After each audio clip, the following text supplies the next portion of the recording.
आता आपल्या आवडत्या मालिकेचे संपूर्ण भाग मालिका प्रसारित झाल्यानंतर लगेचच पाहू शकता फक्त सन नेक्स्ट वर. भारतातील प्रेक्षकांसाठी मोफत सेवा.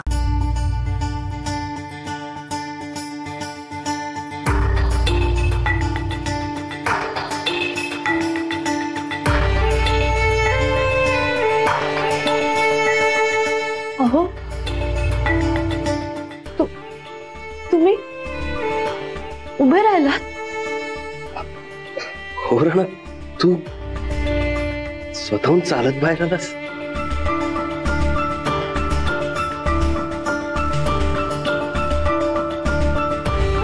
देवाने हा काय ऐकली ग बाई.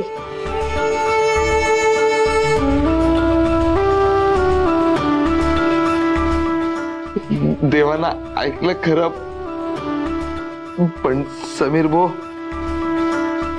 मी तुझ्यासाठी आलोय बाहेर.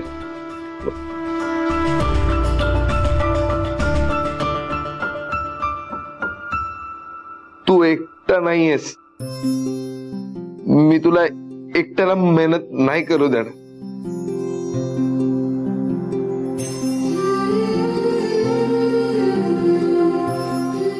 आपण दोघं खांद्याला खांदा लावून काम करूया, खूप मेहनत करूया.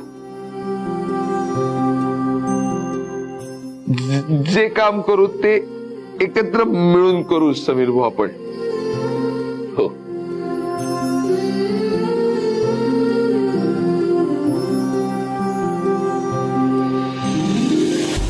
ना.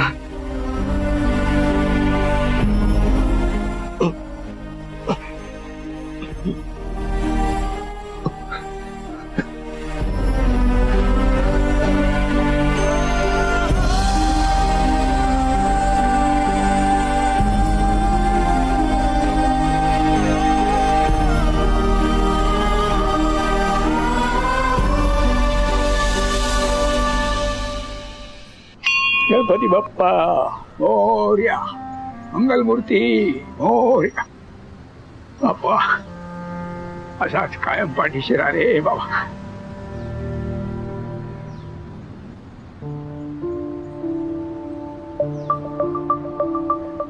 नमस्कार. नमस्कार. या खाऊन घ्या थोडं. तुम्ही पण देवा. नमस्कार मास्तर. अरे जोशी, नमस्कार. नमस्कार. हाय, आज अन्नदान करताय, पुढाचा वाढदिवस? नाही नाही नाही, वाढदिवस वगैरे काही नाही हो. माझा राणा बरा झाला ना. काय सांगता? हो, स्वतःच्या पायावर उभा राहिला म्हणून जरा गणपती बाप्पाचे आभार मानायला आलो होतो. खरंच चांगली बातमी आहे मास्तर. होय होय होय. या दिवसाची खूप मनापासून वाट बघत होतो मी. रोज यायचो आणि गणपती बाप्पाला साकडे घालायचो. तो बाप्पा माझ्या राणाला लवकर लवकर बरा कर, स्वतःच्या पायावर उभं कर. शेवटी त्याने माझं ऐकलं म्हणून मग आनंदाने सगळ्यांना अन्नदान आणि पेढे वाटायला पण आलो होतो. ठीक आहे, तुम्हाला पण घ्या. विघ्न अर्ताचा येतो. हो, दर्शन घेऊन येतो. हो, या या या घ्या घ्या. अहो काही टेन्शन घेऊ नका, तुम्ही जुने क्लायंट आहात. तुम्हाला डिस्काउंट हवाय ना, देतो ना, काय हरकत आहे. तुम्ही 25% म्हणताय ना, ठीक आहे, दिलं तुम्हाला. माल बिंदास्त उचला, काहीच प्रॉब्लेम नाही. हा बाय. अहो तुम्ही एवढा डिस्काउंट का दिला? त्याने आपलंच मार्जिन कमी नाही का होणार? असू दे, मी आज कुणालाही नाराज करणार नाही. बऱ्याच दिवसांनी आज आनंदाचा दिवस आहे. राणा बरा झालाय. मी कामाला सुरुवात केली तेव्हा तुम्ही माझं जंगी स्वागत केलं होतं ना. मी पण त्याचं तसंच जंगी स्वागत करणार आहे. बस, त्याला फक्त एकदा काम सुरू करू. मी तुझ्या माणसांबरोबर जावई म्हणून जसं वागायला हवं होतं त्याच्या उलटच वागलं. तेव्हा कळलं नाही, पण आता कळतंय की ही सगळी माणसं माझी आहेत. आणि मी माझ्या माणसांसाठी सगळं करणार. फक्त राणा बरा होऊन येते पास बघ. मला सुद्धा राणा पूर्णपणे कधी बरा होतोय आणि स्वतःच्या पायावर कामाला लागतोय असं झालंय.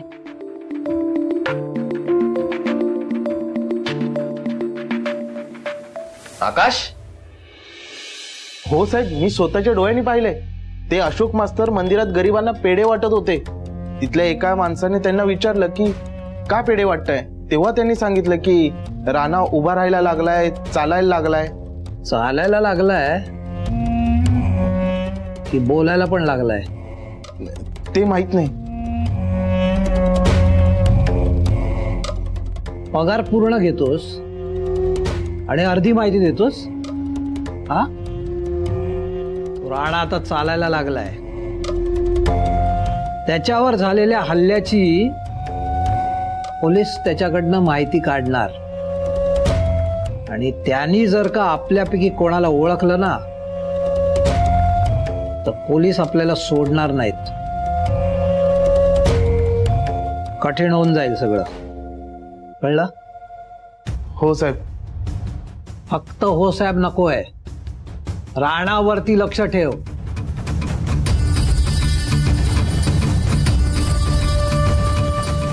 राणा काय बोलतो आणि कोणाशी बोलतो याच्यावरती लक्ष ठेव.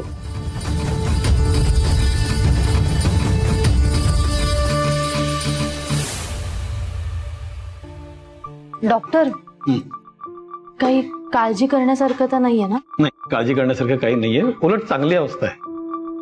आधी त्यांच्या पायांना फक्त सेन्सेशन व्हायचं.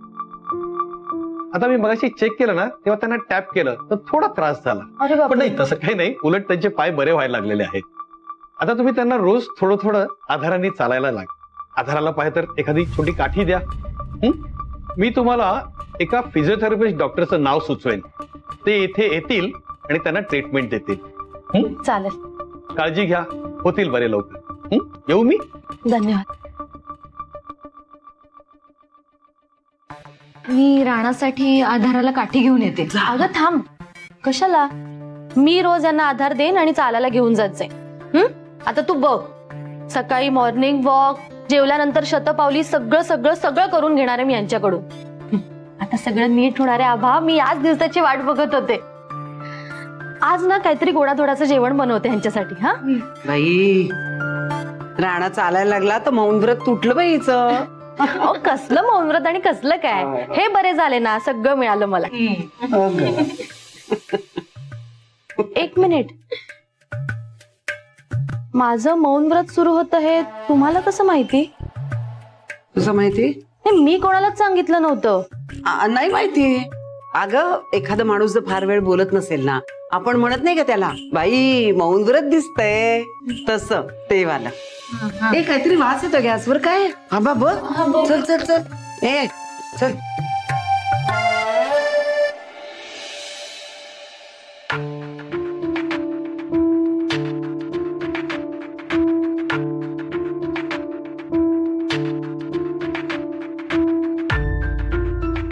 काय झालं? कसला विचार करते? तू चहा घेणार का? हा दादा, एक नको बदलू. मी काय तुला आज ओळखतोय का?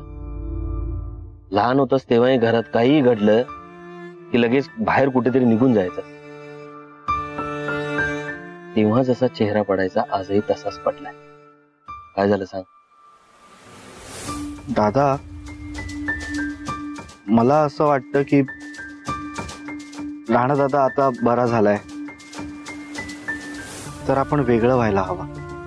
म्हणजे आपण लवकरात लवकर दुसरं घर घेऊन सेपरेट होऊया.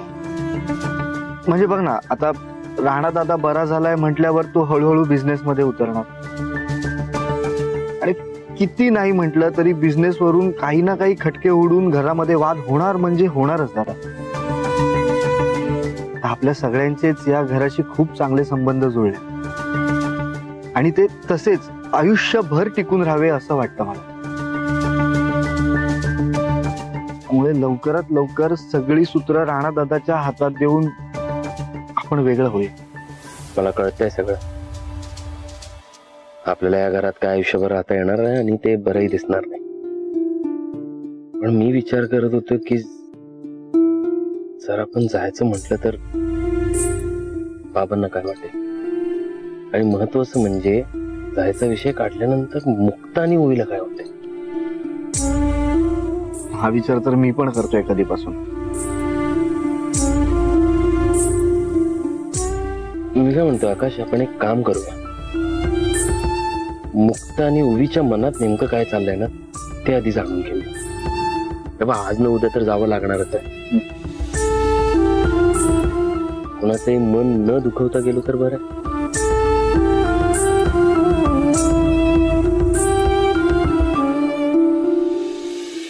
डॉक्टर काय म्हणाले, 2-2 तासांनी चालायचंय. चला आपण फेऱ्या मारून येऊया. आता नको, मी जाईन नंतर. काय नंतर, पण चालायला जाणारच आहात ना. चला आत्ता चला. अच्छा, म्हणजे माझा आधार घ्यायचा नाहीये म्हणून आत्ता चालायला जायचं नाहीये तुम्हाला. बायकोय मी तुमची, मला वाईट टाकणार आहात तुम्ही.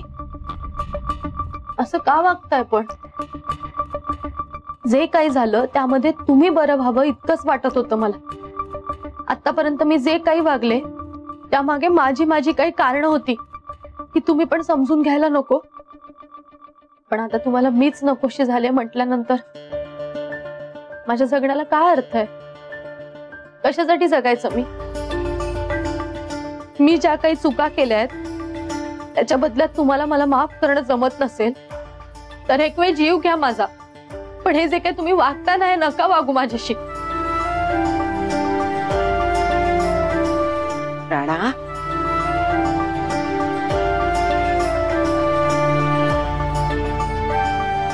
का रे बाबा, का असं वागतोस?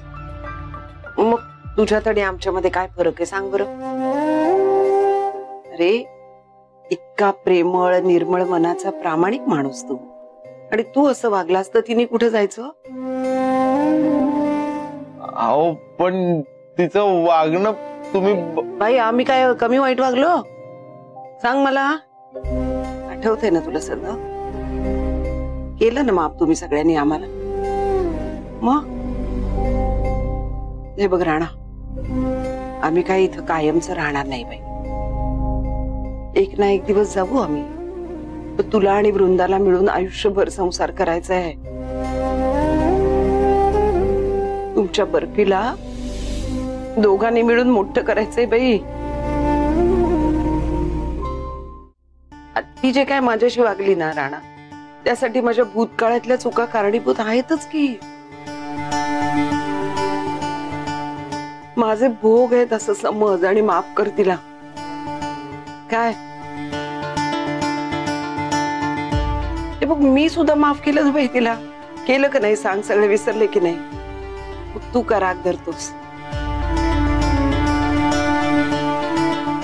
चल माफ करून टाक तिला.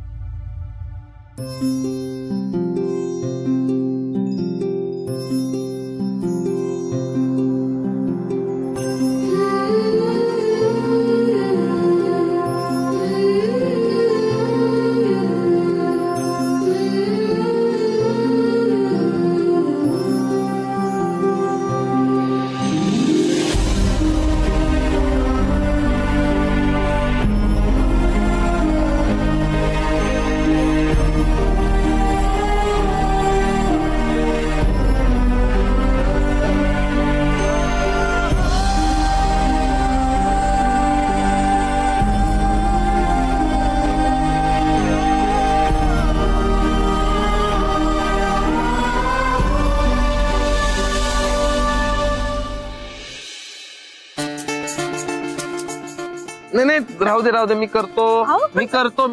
बरं चला. आणि मला काय वाटतं ना, इथे दाराला पण ना, या भिंतीला इकडे दोन्ही साईडला इकडे पण लावून घे. होय मास्तर. आणि ह्या खिडक्या आहेत ना, खिडक्यांच्या आतल्या बाजूला सुद्धा दोन्ही खिडक्यांच्या लावून घे. म्हणजे खिडकीत वगैरे आलं तर बरं पडेल. तर हा मी सगळं करतो, तुम्ही टेन्शन घेऊन. ओ काका, हा हे सगळं काय चाललंय? आहे काही नाही. अरे बाबा तू आता चालायला लागलास ना, तुला आधारासाठी म्हणून सगळीकडे जरा रॉड लावून घेतो. म्हणजे तुला हवं तिथे जाता येईल ना. अहो पण या सगळ्याची गरजच काय? आपल्या घरात एवढी माणसं असताना हे रॉड बीडची काय गरज आहे? तुला सांगितलं तसं करायचं आणि वेळच्या वेळी करायचा. कळलं का? लवकरात लवकर. चला घेतो. बर. अरे राणा, तसं नाही रे बाबा. कसं आहे, समजा कुणी नसेल तर तुला आधारासाठी म्हणून काहीतरी असायला हवं की नको? अहो मग आहे ना, आपल्या घरात एवढी माणसं असतात कायम. वृंदा असते, आशालता काकी असते. ए रॉड बीडची काही गरज नाही आपल्याला. उगाच टेन्शन घेऊन राहिले तुम्ही. अरे तुला कोणाच्याही आधाराची गरज पडू नये, तू कोणावरही विसंबून राहू नये, म्हणून ही सगळी धडपड चालली आहे माझी. बाप मानतोस ना मला? हा, बापाची ही काळजी पण जरा समजून घेणार आहे.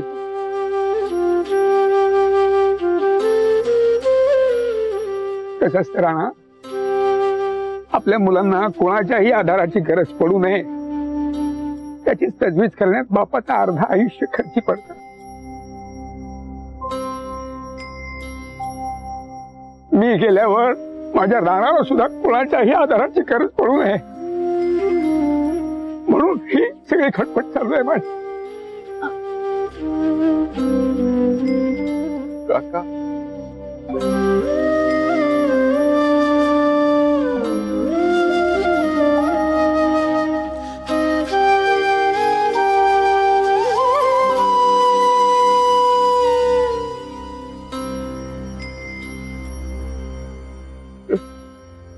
ज्या वयात खरं तर मी तुम्हाला आधार द्यायला हवा, त्या वयात मलाच तुमचा आधार घ्यावा लागतं. आहेस का तू?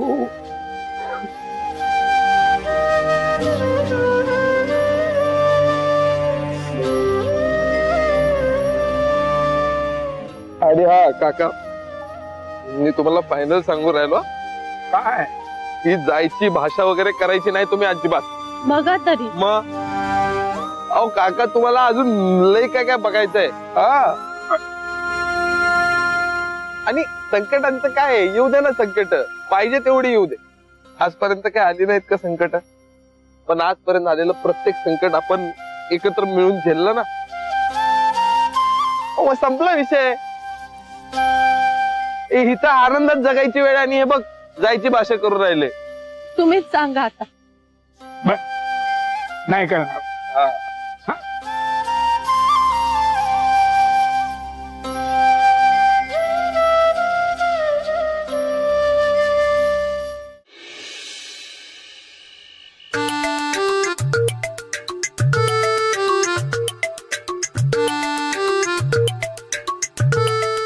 ओ आकाशराव, थोडा वेळ आमच्याशी पण बोला जरा.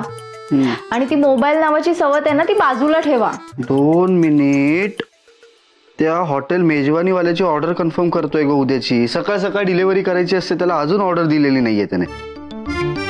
अय, तू बोलणार आहेस की नाही तेवढं सांग, की राडा घालू तुझ्याशी? झालं राडा नको. ए झालं, ठेवला मोबाईल. पण तू राडा नको घालूस प्लीज. हा, तुफान मेल नुसती. काय झालं की राडा घालू. पण बरं झालं मला मोबाईल ठेवायला लावलंस ते. म्हणजे मला थोडं भविष्यातल्या राड्याबद्दल बोलायचं होतं तुझ्याशी. म्हणजे तू बस, सरळ बस. थोडं महत्वाचंच बोलायचंय तुझ्याशी. काय रे, एवढं काय महत्वाचं बोलायचंय? मला असं वाटतं की आपण आता वेगळं घर घेऊन राहायला हवं. काय रे, अचानक हा असा वेगळ्या घराचा विषय? नाही म्हणजे तुला घरात कोणी काही बोललंय का? नाही, कुणीच काही बोललेलं नाहीये मला. उलट आता तर सगळं चांगलं चाललंय, सगळं सुरळीत चाललंय घरामध्ये, है ना. राणा दादा पण चांगला रिकव्हर करतोय. तोही काही दिवसात बिझनेस सांभाळायला लागेल. दादा पण पुन्हा दुकानावर यायला लागलाय. मग मला असं वाटलं की आता आपणही सेटल व्हायला हवं. म्हणून हे असं बाबांच्या घरात राहणं थोडं काय, थोडं योग्य नाही वाटत आहे मला. म्हणजे आपल्या कठीण काळामध्ये आधारासाठी म्हणून आपण इथे आलो खरं, पण आता सगळं चांगलं चाललेलं असताना सुद्धा आपण इथेच थांबून आहोत असं कोणी बोलण्याआधी आपण वेगळं होऊया. म्हणजे हे माझं पर्सनल मत आहे बरं का. तुझं मत वेगळं असू शकतं, मला नाही म्हणायचं नाहीये. ठीक आहे, तू विचार कर आणि मला सांग. मी तुला मी फोर्स नाही करत आहे तुला. हा आकाश, उलट मला बरं वाटलं तू हे सगळं माझ्याशी बोललास, आणि हे बघूनही खूप बरं वाटलं की तुझ्यातला स्वाभिमान अजून टिकून आहे. आपण एक काम करूया, राणा पूर्णपणे बरा झाला ना की मग आपण जाऊया. ठीक आहे, चालेल. आणखी एक बोलायचं होतं. अजूनही आहेच का? बोल बोल. नाही म्हणजे टचवूड, आता आई नीट वागते आपल्या सगळ्यांशी, पण उद्या पुन्हा आई आधीसारखं वागायला लागली तर? म्हणजे मला माहितीये की लग्नाआधी आपलं या विषयावर बोलणं झालेलं आहे, पण तरी एकदा तू तिच्या पर्स्पेक्टिव्हनी विचार कर आणि मला सांग, ती पुन्हा आधीसारखी वागायला लागली मग काय करायचं आपण? हे बघ, आई जरी बदलली ना तरी काही प्रॉब्लेम नाही. उलट त्यांनी मला घाबरलं पाहिजे. त्यांचा जास्त सहन करायला मी म्हणजे काही ओवीताई नाहीये ना. आणि जरी आई बदलल्यात तरी त्यांना सरळ करायला मला काही फार वेळ नाही लागणार. तुला हवं तर डेमो दाखवू का? नाही, काही नको डेमो वगैरे मला. नको नको, थांब, तुला डेमो दाखवते. नको नको ना, बोललो ना नको एकदा.